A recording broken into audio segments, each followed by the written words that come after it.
சுங்கத்துறை முதன்முறையாக சுமார் 2 லட்சம் மதிப்புள்ள 2500 போன்சாய் மரங்களை பறிமுதல் செய்துள்ளது.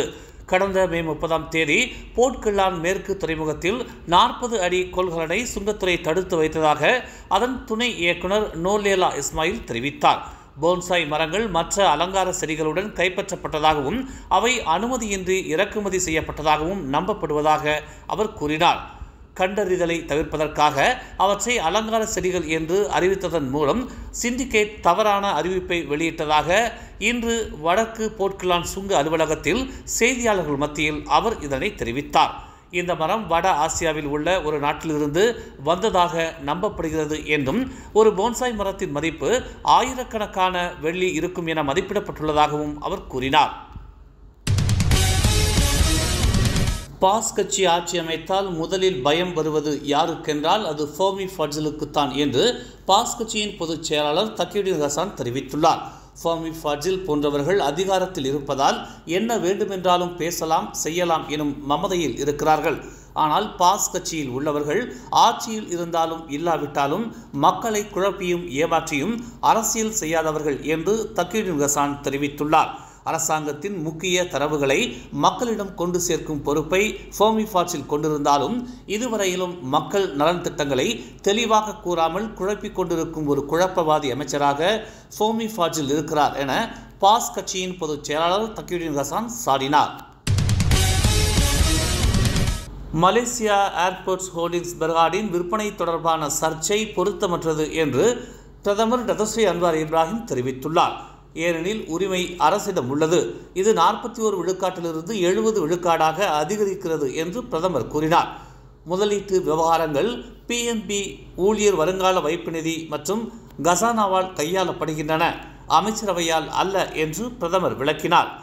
மலேசியா ஏர்போர்ட்ஸ் ஹோல்டிங்ஸ் பெர்ஹாடின் உயர் நிர்வாகத்தை நியமிப்பதில் EPF கடுமையான தேவைகளை அமைத்துள்ளதை சுட்டிக்காட்டிய அவர் மலேசிய குடிமகன் ஒருவரை தலைவர் மற்றும் தலைமைச் செயல் அதிகாரியாக தக்க வைத்துக் கொள்வதற்கான ஒப்பந்தத்தை தொடர்ந்து GIP தேர்ந்தெடுக்கப்பட்டது என்று அன்வார் கூறினார்.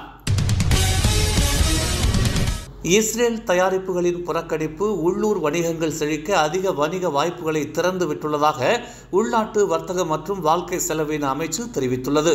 புறக்கணிப்புகள் உள்நாட்டு பொருட்களுக்கான தேவைகளை அதிகரிக்கவும் புதுமைகளை மேம்படுத்தவும் உள்ளூர் பொருளாதாரத்தை வலுப்படுத்தவும் உதவி உள்ளதாக அதன் அமைச்சர் டத்தோ அர்மிசான் அலி தெரிவித்துள்ளார். இருப்பினும் இந்த உள்ளூர் நிறுவனங்கள் நுகர்வோரின் நீண்டகால ஆதரவை உறுதி செய்வதற்காக எதிர்பார்க்கப்படும் தரம் மற்றும் போட்டி விலைகளை பூர்த்தி செய்வதை உறுதி செய்ய வேண்டும் என்று அவர் இன்று உலு திரங்கானு பிரிகாத்தான் MP டத்தோ ரோசால் வாஹித் எழுப்பிய கேள்விக்கு எழுத்துப்பூர்வமாக பதிலளித்தார். நாட்டில் வெளிநாட்டு சுற்றுலா பயணிகளின் வருகை குறிப்பிடத்தக்க அளவு அதிகரித்துள்ளதாக தெரிவிக்கப்பட்டுள்ளது. இந்த ஆண்டு ஜனவரி முதல் ஏப்ரல் மாதம் வரை மொத்தம் 75,60,642 சுற்றுப்பயணிகள் மலேசியா வருகை தந்துள்ளனர் என்று குறிப்பிடப்பட்டுள்ளது. இது கடந்த ஆண்டின் இதே காலகட்டத்துடன் ஒப்பிடுகையில் 27.5 விழுக்காடு அதிகம் என்பது குறிப்பிடத்தக்கது. சுற்றுலா, கலை மற்றும் கலாச்சார அமைச்சு நேற்று நாடாளுமன்றத்தில் இதனை தெரிவித்தது. பிரதமர் டத்தோஸ்ரீ அன்வார் இப்ராஹிமின் அமைச்சரவையில் நல்ல அரசியல்வாதிகள் உள்ளனர், ஆனால் அவர்கள் நிர்வாக திறமை இல்லாதவர்கள் என்றும் அதன் உறுப்பினர்களில் பலருக்கு ஆட்சியில் அனுபவம் இல்லை என்றும் முன்னாள் பிரதமர் மகாதிர் தெரிவித்துள்ளார். எனவே அவர்கள் நாட்டை நன்றாக வழி நடத்தவில்லை என்று அவர் FMTக்கு அளித்த பிரத்யேக பேட்டியில் தெரிவித்துள்ளார். அன்வாரோ அரசியல் பிழைப்பதில்தான் அதிக கவனம் செலுத்துகிறார் என்று அவர் குறிப்பிட்டார்.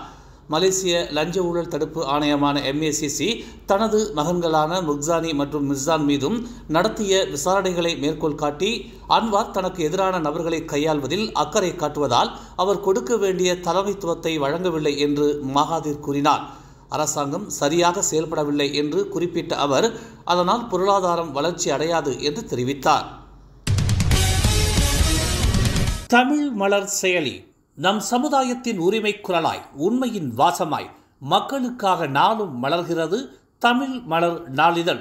சமரசம் இன்றி சத்தியத்தின் பாதையில் வெற்றி நடை போடும் தமிழ் மலரின் இன்னொரு புதிய அத்தியாயமாய் தமிழ் மலர் செயலி இப்போது அறிமுகமாகவிருக்கிறது உங்களுக்காக.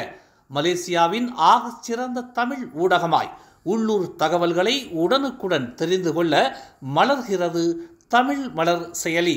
விரைவில் எதிர்பாருங்கள். மேலும் செய்திகளை தெரிந்து கொள்ள தமிழ் மலர் நாளிதழை பாருங்கள். எங்களோடு இணைந்திருக்க மலர் டிவியை பதிவு செய்து கொள்ளுங்கள். உறவுகள் மகிழ்ந்திட விருப்பம் மற்றும் பகிர்வு சேவையை சொடுக்கிடுங்கள்.